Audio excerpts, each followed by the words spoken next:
तुमने हमेशा ऐसा सुना होगा, बचपन के दोस्त ना सबसे अच्छे होते हैं, स्कूल की यारी सब पे भारी।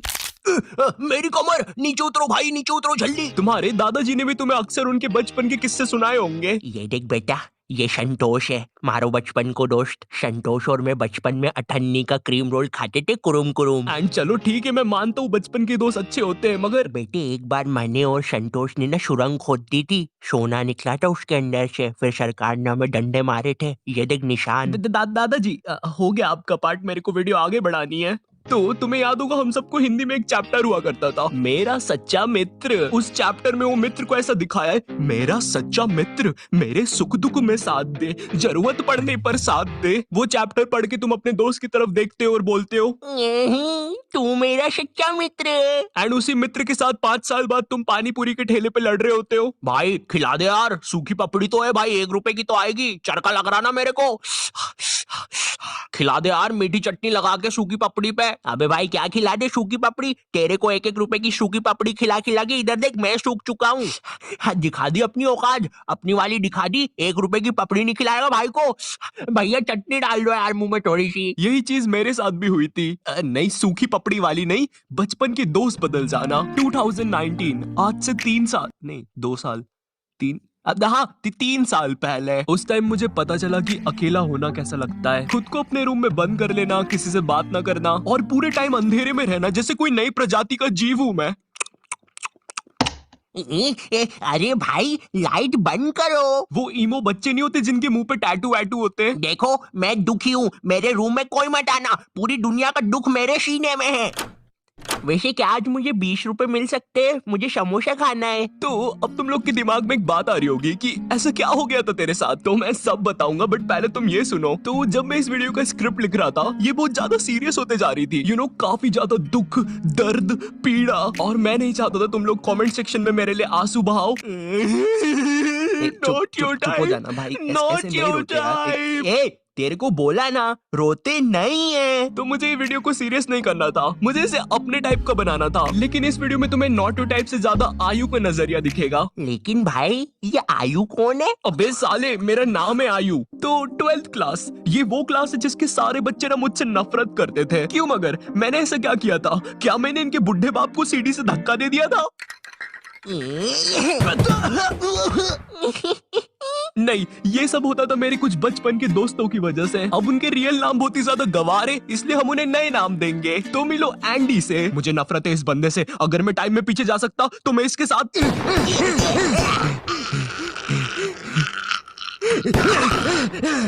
एंडी बहुत ही घमंडी बंदा था। इसे लगता था ये स्कूल में सबसे ज्यादा कूल है, सारी लड़कियां इसके पीछे है, जो कि बिल्कुल भी गलत था। इसकी एक गर्लफ्रेंड बनी थी, उसके लिए भी हमें शैतान को क्या पता कितने मासूम बच्चों की बलि चढ़ानी पड़ी थी। इसकी दोस्ती स्कूल के बाहर जो आवारा बच्चे थे उनसे भी थी, जो कि एज में हमसे बहुत ज्यादा बड़े थे, और इस बेवकूफ को उस बात का भी घमंड था। तेरे भाई के पास दोस्तों की कमी नहीं है। एंडी मेरी स्कूल में 4th क्लास में आया था, किसी गाँव से। मैं उसके गाँव का नाम तो भूल गया, बट नाम सुन के ऐसा लगता था वहाँ पे चिंपांजी और हाइना रहते हैं, क्योंकि एंडी की शक्ल भी चिंपांजी और हाइना जैसी थी।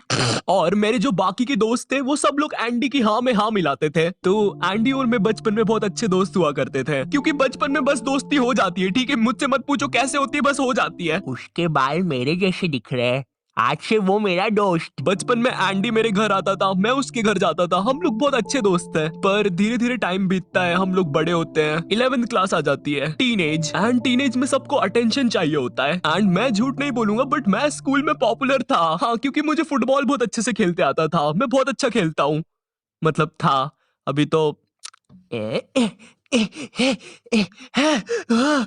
अब मुझे तो स्कूल में अटेंशन मिल जाता था, मगर एंडी को नहीं मिलता था। एंड उसे इस बात से बहुत ज्यादा जलन होती थी, तो वो मुझसे बहुत बेकार तरीके से रहने लग गया था, मुझसे बात नहीं करता था। मुझे समझ नहीं आता था ये मेरे साथ ऐसा क्यों कर रहा है। उसकी जलन इतनी ज्यादा बढ़ गई थी, उसने मेरे बाकी दोस्तों को भी भड़का दिया था कि कोई मुझसे बात ना करे। वो चाहता था कि मैं भी उसकी हाँ में हाँ मिलाऊं बाकी बच्चों जैसे। हमारी बहुत ज्यादा लड़ाई होती थी इस बात पे, और एक पॉइंट पर उसकी जलन इतनी ज्यादा बढ़ गई थी, उसने पूरी क्लास को भड़का दिया था मेरे नाम से। अब कोई मुझसे बात नहीं करता था। थोड़े से स्कूल के अटेंशन के पीछे इस बंदे ने मेरी पूरी सोशल लाइफ खत्म कर दी थी, तो मैंने अकेला रहना स्टार्ट कर दिया था और मुझे फर्क भी नहीं पड़ रहा था कोई मुझसे बात कर रहा है या नहीं। ओह वैसे हाँ, 11th क्लास में मेरी एक गर्लफ्रेंड भी हुआ करती थी, उसका नाम देंगे हम लोग शार्लेट। और अभी के लिए बस इतना याद रखो, ये बहुत ही बेवकूफ लड़की थी, इतनी ज्यादा कि इसको अगर तुम बोलोगे हाँ ये देखो ये ड्रैगन है, ओ ड्रैगन, मुझे तो डर लग रहा है। हाँ ये लड़की थी मेरी गर्लफ्रेंड। उस हिसाब से तो ज्यादा बेवकूफ मैं हुआ। खैर तो मैंने अब अकेला रहना स्टार्ट कर दिया था, पर एंडी को कहाँ चैन पड़ रहा था। उसने सोचा ये बंदा ऑलरेडी अकेला है, चलो अब इसे परेशान करते हैं। बस फिर क्या था, उसके बाद वो लोग ग्रुप बना के मेरे पीछे पड़ गए, मुझे मारने की धमकियां देना, उल्टी सीधी बातें बोलना, क्लास के अंदर बोलना, क्लास के बाहर बोलना, ग्राउंड में बोलना, लंच में बोलना, मोदी जी के साइड में बोलना, चांद पे बोलना, स्पेस में बोलना, सोते समय बोलना। अरे बस कर यार भाई, स्कूल में आऊंगा, स्कूल में बोल लेना यार। मैं स्कूल में बहुत ज्यादा बुली फील करने लग गया था, मेरा स्कूल जाने का मन नहीं करता था। इतने सब के बीच अगर मेरे पास कोई बात करने के लिए था तो वो शार्लेट थी, वो मुझे अच्छा फील करवाती थी, मगर वो बेवकूफ थी, ये चीज हम नहीं भूलेंगे। मैंने अब घर से भी बाहर निकलना बंद कर दिया था, मुझे डर लगता था यार, क्योंकि एंडी के बाहर आवारा दोस्त भी होते थे और मैं बस 17 का था, मैं नहीं चाहता था मैं जैसे ही बाहर निकलूं वो रहा मारो। पूरा 11th क्लास में यही सब चलता है और 11th क्लास खत्म हो जाती है, अब 12th क्लास आ जाती है और मैं तुम्हें अपना 12th क्लास का रोना सुनाऊं उससे पहले this video is sponsored by Binomo. मेरा नाम है पापे और ये है मेरा बेटा रवि, जो कि नालायक है और जिसकी पढ़ाई पर मेरी आधी कमाई उड़ जाती है। पर कमाई से याद आया बिनोमो, जिससे आप एक्स्ट्रा कमाई कर सकते हैं। बिनोमो की खास बात ये है कि आपको एंड्रॉइड और iOS दोनों प्लेटफॉर्म पे मिल जाएगा, मतलब ये एक लीगल ऐप है, रवि की मम्मी की तरह इलीगल नहीं। मम्मी ईगल है, बताया नहीं कभी। रवि गवार चुप हो जा, पूरा अपनी माँ पे गया है। बिनोमो में आप मल्टीपल एसेट्स जैसे गूगल गोल्ड, यहाँ तक कि मल्टीपल करेंसी यूएसडी एक्सेट्रा में भी ट्रेड कर सकते हैं। इसमें आपको ग्राफ की फोरकास्टिंग करनी होती है कि ग्राफ ऊपर जाएगा कि नीचे। यहाँ मुझे लग रहा है ये ग्राफ ऊपर जाएगा, तो मैं इसमें 800 रुपए इन्वेस्ट कर देता हूँ। वैसे ये 800 रुपए मैंने रवि की गुल्लक से निकाले थे बियर पीने के लिए, वरना उसकी मम्मी ले लेती नशे करने के लिए। मेरे पैसे वापिस दो। हट, तो देख सकते हैं आप, ये ग्राफ ऊपर जा रहा है, मतलब मेरा फोरकास्ट सही हो गया। बट अगर फोरकास्ट गलत हुआ तो आपको लॉस भी हो सकता है, बिल्कुल मेरी शादी की तरह। अब आप यही सोच रहे होंगे कि आपको पैसे मिलेंगे कैसे। आप अपने पेटीएम या बैंक अकाउंट में पैसे विड्रॉ कर सकते हैं। मिनिमम डिपॉजिट 350 रुपए। अगर आप मेरा प्रोमो कोड यूज करोगे तो आपके पैसे डबल हो जाएंगे, जैसे 1000 के 2000 रुपए। अगर डिस्क्रिप्शन से अभी डाउनलोड करते हो तो आपको ट्रेड प्रैक्टिस के लिए 65,000 डेमो अकाउंट में मिलेंगे, तो जाकर अभी डाउनलोड करो, लिंक डिस्क्रिप्शन में है। तो अब 12th क्लास आ गई थी है, और मैंने सोच लिया था कि मैं कोई भी दोस्त नहीं बनाऊंगा, किसी पर भी भरोसा नहीं करूंगा सिवाय अपनी बेवकूफ गर्लफ्रेंड के। वाओ, फिर तो सब कुछ ठीक हो गया होगा ना, नॉट यू टाइप पापी। हाँ? पापी। अरे भाई क्या हो गया? मैं ठीक हूँ, मैं ठीक हूँ। तो अब 12th क्लास में मेरा एक दोस्त बनता है एंड्रयू। ये बंदा क्लास का टॉपर था और इसकी दोस्ती एंडी से भी थी और मुझसे भी थी, और एंड्रयू मुझसे अच्छा भी था, तो हम लोग दोस्त बन गए थे। एक सेकंड, क्या बोला तूने अभी? दोस्त बना लिया? वो इतना सब होने के बाद फिर से दोस्त बना लिया? अकेला लग रहा था। अकेला लग रहा था? तुम्हें पता भी है अकेला लगना कैसा होता है? ये देखो, ये चिंटू है, ये इतना अकेला ही इसके घर के लोहे से बात करता है। तुम ऑमलेट खाओगे?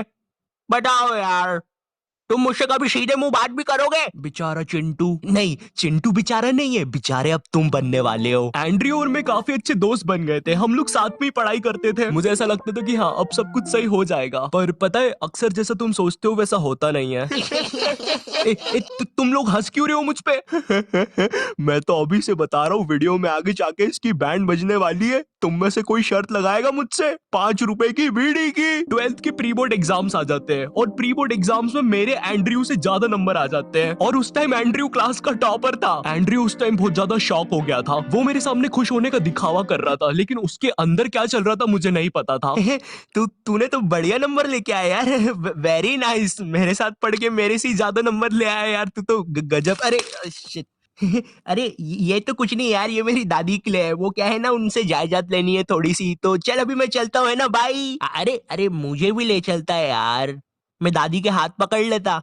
चलो कोई नहीं। एंड्रयू सीधा जाता है एंडी और उसकी गैंग के पास और उन्हें जाके भड़काता है मेरे नाम से कि मैं उनके बारे में हर कुछ बोल रहा हूँ। अब वापस से सारी चीजें स्टार्ट हो जाती है, पर मैं पहले इतना बुली हो चुका था, मुझे अब कुछ फील नहीं हो रहा था। हाँ तो इतना दुखी होके क्यों बोल रहा है मुझे कुछ फील नहीं हो रहा था? ये देख, ये हिमेश को भी कुछ भी फील नहीं होता है। मैंने आज 2 शून्य करने के इंजेक्शंस लगाए खुद को, एक इधर और एक इधर।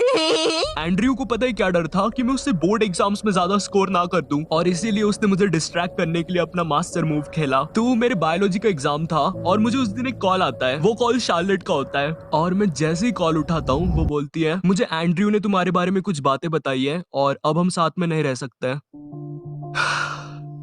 दुख दर्द पीड़ा वो चीज सुन के मेरा दिमाग पूरा ब्लैंक हो गया था। मैंने उसका फोन काटा और पढ़ने लग गया। हाँ मुझे पता है तुम्हारे दिमाग में बात आ रही होगी। भाई तूने तेरी बंदी को समझाया क्यों नहीं? वो गलत सोच रही है, एंड्रयू ने उसको भड़काया है, तू ऐसा कैसे होने दे सकता है? तू तो बहुत खतरनाक है। मुझ में शक्ति नहीं बची थी। मेरे बोर्ड एग्जाम चल रहे थे, मैं जब भी बाहर जाता था मैं बुली होता था, और अब जिस पे मैंने 2 साल तक ट्रस्ट किया था, जिसकी मुझे सबसे ज्यादा जरूरत थी, उसने भी मुझे छोड़ दिया था। क्यों? क्योंकि उसे एक रैंडम बंदे ने भड़का दिया था। वाओ! और इसीलिए मैं उसे पूरी वीडियो में बेवकूफ बोल रहा था, क्योंकि उसमें दिमाग तो था ही नहीं कतई। जैसे तैसे मेरे बोर्ड एग्जाम्स खत्म हो जाते हैं। उसके बाद मैं 24 घंटे अपने रूम में रहता था। 1 साल तक घर से बाहर नहीं निकला। फिर ना कभी मेरी शार्लेट से बात हुई, ना किसी से। मुझे लोगों से नफरत हो गई थी। मैं किसी पर भी ट्रस्ट नहीं कर पाता था। लोग कहते हैं स्कूल के दोस्त हमेशा याद आते हैं। मुझे उस टाइम समझ में आ रहा था क्यों याद आते हैं।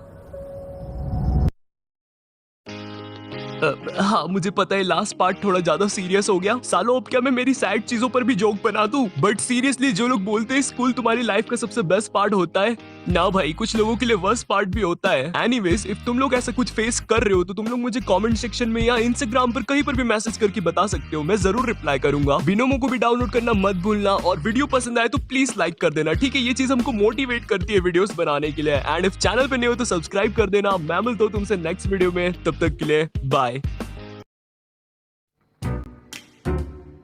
तो अभी 1 साल पहले मैं कॉलेज में था। नहीं, मैं अपनी मर्जी से नहीं था। अपनी मर्जी से तो मैं आज जो हूँ वो भी नहीं हूँ। मुझे तो अपने मोहल्ले के शॉन्टी भैया बनना है यार, जिनके दांत है वाइट, बूंद है टाइट, और जिन्हें पसंद है बाइक। चल अब निकल। शॉन्टी, क्या ये अभी एक चलती बाइक से उतरा? शांति भैया, छोटे ये ले 20 रुपए। अरे इससे कहो कभी मेरा भी उधार लौटा दे। तो मैंने कॉलेज ड्रॉप कर दिया है, तो अब तुम लोग मुझे एक रियल यूट्यूबर बुला सकते हो। वैसे मेरी ये फतरी की रिपोर्ट्स है। इसके पीछे मैंने मोम कलर से यूट्यूब लिख दिया था। क्रिएटिविटी। मैंने पूरे 1 साल तक कॉलेज गया था, क्योंकि मैं कॉलेज छोड़ नहीं पा रहा था कि कल को मेरा कुछ हुआ नहीं तो मैं ऑटो चलाने वाला ना बन जाऊं। और मुझे ऑटो चलाने में कोई दिक्कत नहीं है, लेकिन कल को अगर मेरा कोई बच्चा होता है तो तुम्हें तो पता ही होगा कि ऑटो चलाने वालों के बच्चे इंडियन आइडल तो जरूर जाते हैं। तो अब मेरा बच्चा इंडियन आइडल में जाके बोलेगा कि मेरा बाप ऑटो चलाता है, फिर वो लोग पीछे मेरा सैड से रोता हुआ क्लिप चला देंगे, भले मैं दुनिया का सबसे खुश आदमी ऑटो चला के। ये रवि का बाप है, साला इतना गरीब है कि रवि 1 की 4 आने वाली टाफी भी बस 2 ही